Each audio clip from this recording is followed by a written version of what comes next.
స్వర్ణగిరి ఇప్పుడు తెలంగాణలో ఎక్కువగా వినిపిస్తున్న పేరు. భువనగిరి పట్టణ శివార్లో నిర్మించిన శ్రీ వెంకటేశ్వర స్వామి ఆలయం తిరుమల వెంకటేశ్వర స్వామి ఆలయ నమూనాను పోలి ఉండడంతో అందరినీ ఆకట్టుకుంటోంది. దీంతో స్వర్ణగిరిపై 7 కొండల వాడిని దర్శించుకునేందుకు భక్తులు భారీగా తరలివస్తున్నారు. వేసవి సెలవులు పూర్తయిన నేపథ్యంలో కుటుంబాలతో సహా భక్తులు స్వామిని దర్శించుకునేందుకు తరలివస్తున్నారు. హైదరాబాద్, తెలంగాణ ప్రాంతాలకు చెందిన వారే కాకుండా ఆంధ్రప్రదేశ్ నుంచి సైతం భక్తులు ఈ స్వర్ణగిరి శ్రీనివాసుని దర్శించుకుంటున్నారు. నిత్యం వేల సంఖ్యలో సందర్శకులు, యాత్రికులు స్వర్ణగిరికి క్యూ కడుతున్నారు. మేడం అది మెయిన్ ఇంపార్టెంట్, ఆ మెట్లు ఎక్కాలనే కదా.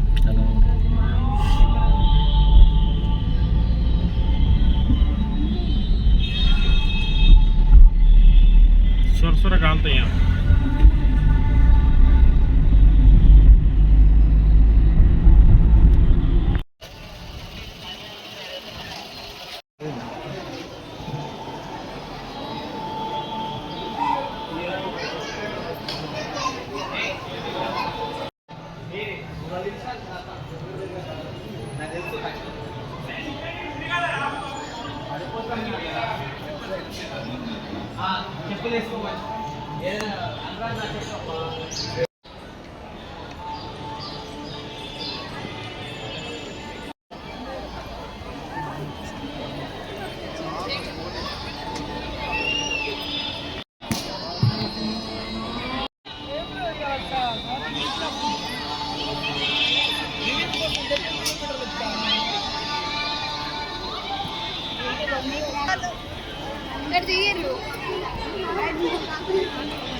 VBR junior college IIT medical academy గత 6 సంవత్సరాలుగా నిర్దిష్టమైన ప్రోగ్రామ్స్, అద్భుతమైన ప్లానింగ్ మరియు ఉన్నత విద్యా ప్రమాణాలతో ఉత్తమ ఫలితాలను సాధిస్తున్న విద్యా సంస్థ VBR junior college IIT medical academy.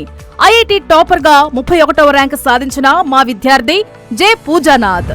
ఈ 2025 సంవత్సరంకు గాను జూనియర్ ఇంటర్ ఎంపీసీ ఫలితాలలో అత్యుత్తమ మార్కులు సాధించిన మా విద్యార్థులు P Rupa 464, D Sai Sudheer 464, N Harshavardhan 464, M Sudeeshana 463, P Gautam Varma 463. Senior inter ఫలితాలలో అత్యుత్తమ మార్కులు సాధించిన మా విద్యార్థులు B Mousmi 988, D Sindhu 987, MBBS లో 70కి పైగా సీట్లు సాధించిన విద్యా సంస్థ. అడ్మిషన్లు జరుగుతున్నవి. VBR junior college IIT medical academy, Dhanalakshmipuram, Nellore 2.